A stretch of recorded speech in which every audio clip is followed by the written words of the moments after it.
तीसरा अध्याय। जय श्री कृष्ण। सनकादिकों के मुख से सुनकर भक्ति का संतुष्ट होना तथा ज्ञान वैराग्य की पुष्टि।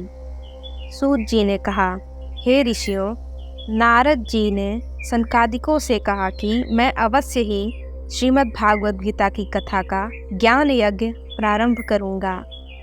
आप कृपया हमें वह स्थान बताइए जहाँ मैं इसे आरंभ करूँ।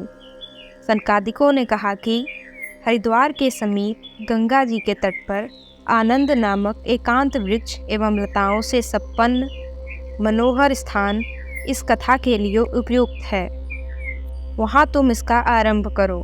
यह सुनकर नारद जी श्रीमद् भागवत की कथा का ज्ञान यज्ञ करने के लिए वहाँ पहुँचे। साथ में सनकादिक ऋषि भी आए। इस यज्ञ का समाचार सर्वत्र फैल गया।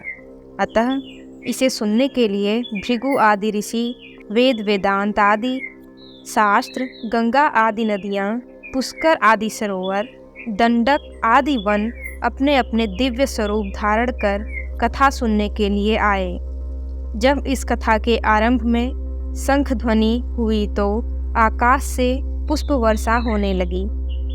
प्रारंभ में सनकादिक ऋषियों ने कहा कि इस पुनीत श्रीमद् भागवत के 12 स्कंध और 18,000 श्लोक हैं। जहाँ यह कथा होती है वह स्थान तीर्थ बन जाता है।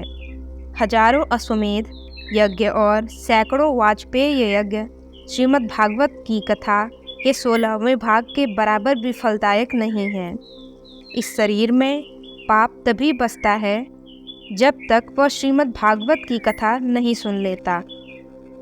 ओम नमो भगवते वासुदेवाय इस मंत्र के आधे या चौथाई भाग के भी जपने से उत्तम गति प्राप्त हो जाती है। इस कथा के लिए कोई समय या दिन निश्चित नहीं है, किंतु कली में चित्तवृत्तियाँ अधिक काल तक रोकी नहीं जा सकती। अतएव इस कथा को 7 दिन में समाप्त कर देना श्रेष्ठ है। इसको 1 सप्ताह सुनने से ही जप, तप, योग, समाधि और तीर्थाटन नदी कर्मों से कहीं अधिक फल प्राप्त हो जाता है। शौनक जी ने पूछा, हे सूत जी, श्री कृष्ण जी की कथा का यह श्रीमद् भागवत पुराण सर्वधर्मों में श्रेष्ठ एवं कल्याणप्रद कैसे हुआ?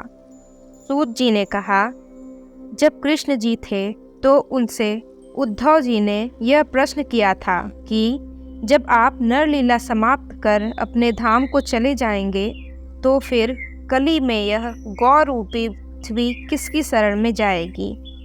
यह प्रश्न सुनकर श्री कृष्ण जी चुप हो गए और अपने तेज को श्रीमद् भागवत गीता में स्थिर कर अंतर्ध्यान हो गए।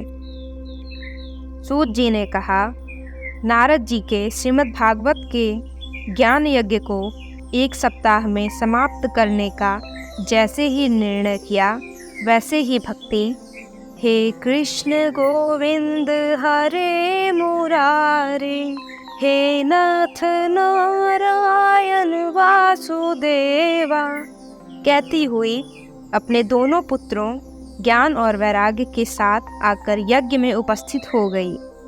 यह देख सबको आश्चर्य हुआ।